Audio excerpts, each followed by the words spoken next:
একটা ছাগল কিনতে গেলে 20-25 হাজার টাকা লাগে। তুমি আশরাফুল মাখলুকাত মানুষ, নির্বাচনের সময় এমন দুর্নীতিবাজ চাঁদাবাজের কাছে 500 টাকা 1000 টাকায় বিক্রি হয়ে যাও, তুমি আশরাফুল মাখলুকাত হওয়ার যোগ্যতা হারিয়ে ফেলেছ।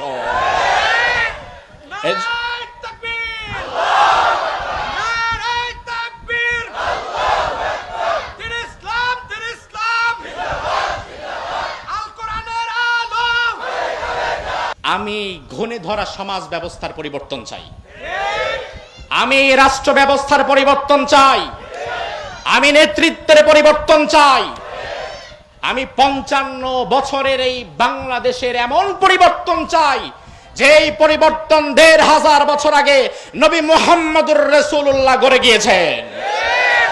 ও আমার মুসলমান ভাইরা, আমি সেই পরিবর্তনের কথা বলছি তোমাদের, যেই পরিবর্তন অন্য কোন তন্ত্র মন্ত্রে আসে নাই, যেই পরিবর্তন সমাজতন্ত্রের মাধ্যমে আসবে না, যেই পরিবর্তন জাতীয়তাবাদের মাধ্যমে আসবে না, যেই পরিবর্তন স্বৈরতন্ত্রের মাধ্যমে আসবে না, যেই পরিবর্তন গণতন্ত্রের মাধ্যমেও আসবে না, যেই পরিবর্তন আসবে শুধুমাত্র কোরআন এবং সুন্নাহর ভিত্তিতে, যেই সমাজ প্রতিষ্ঠা করেছিলেন মুহাম্মদুর রাসূলুল্লাহ 1500 বছর আগে।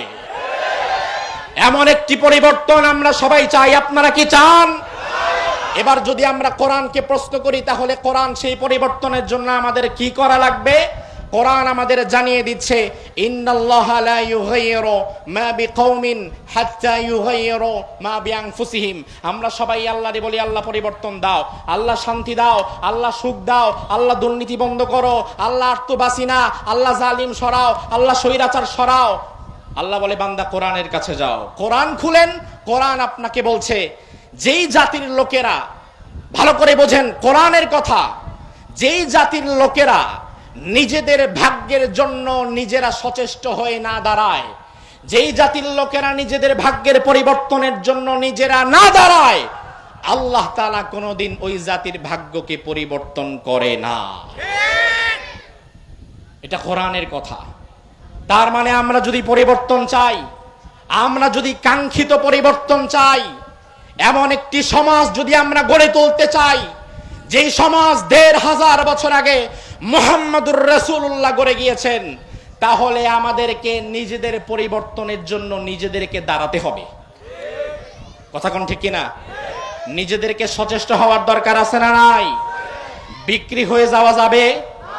বিক্রি হয়ে যাওয়া যাবে? আগামীর বাংলাদেশে আমরা যারা পরিবর্তন চাই, কোরআনের এই মেসেজ অনুযায়ী আমাদেরকে দাঁড়াতে হবে, আমাদেরকে এক থাকতে হবে। তার কারণ হচ্ছে মুহররম মাস চলছে, কার কি? কিন্তু আশুরা। আশুরার অনেক ইতিহাসের মধ্যে একটা ইতিহাস ছিল কারবালা। ইমাম হুসাইন কারবালার প্রান্তরে শহীদ হয়েছেন জায়গা জমির দ্বন্দ্ব নিয়ে, পারিবারিক কোন দ্বন্দ্ব নিয়ে। ইমাম হুসাইন কারবালার ময়দানে নিজের জীবন দিয়েছেন, শাহাদাত বরণ করেছেন শুধুমাত্র আল্লাহর জমিনে আল্লাহর বিধান কায়েমের লক্ষ্যে। ইমাম হুসাইন বলতে চেয়েছিলেন, ইয়াজিদ তুমি যে এই পদ্ধতি অবলম্বন করছো এটা সঠিক না। জমিন যার, আইন চলবে, সে আল্লাহ তাআলার আইন চলবে। আল্লাহর আইন জমিনে চলার জন্য ইমাম হুসাইন কারবালার ময়দানে শহীদ হয়েছেন। ও আমার জাতি, আমি আজ আপনাদের সর্বশেষ কথা বলে যাই, নিজেদের ভাগ্য পরিবর্তনের জন্য সবার আগে রাষ্ট্রের কর্ণধারদেরকে পরিবর্তন করতে হবে। তার মানে হচ্ছে আমি একা নামাজি, হাজি, গাজী আমি ভালো হলে চলবে না, আমার নেতৃত্বের জায়গায় যিনি বসেছেন তাকেও ভালো হতে হবে।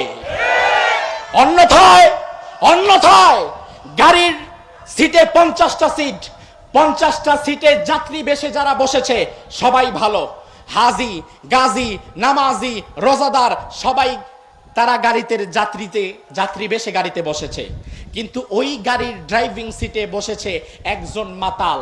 ওই ড্রাইভার শুধু মাতাল, বাকি সবাই ওই গাড়ির মুত্তাকি পরহেজগার।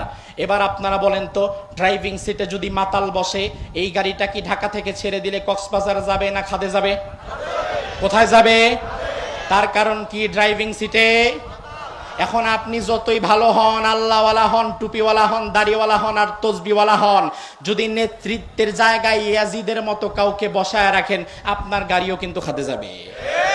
এজন্য নেতৃত্বের জায়গায় পরিবর্তন করতে হবে, আমাদেরকে প্রতিজ্ঞাবদ্ধ হতে হবে। আগামীর বাংলাদেশে আমরা কোরআনকে সংসদে ঢুকাতে চাই। কারা কারা চাও দুই হাত তুলে আল্লাহর দেখাও।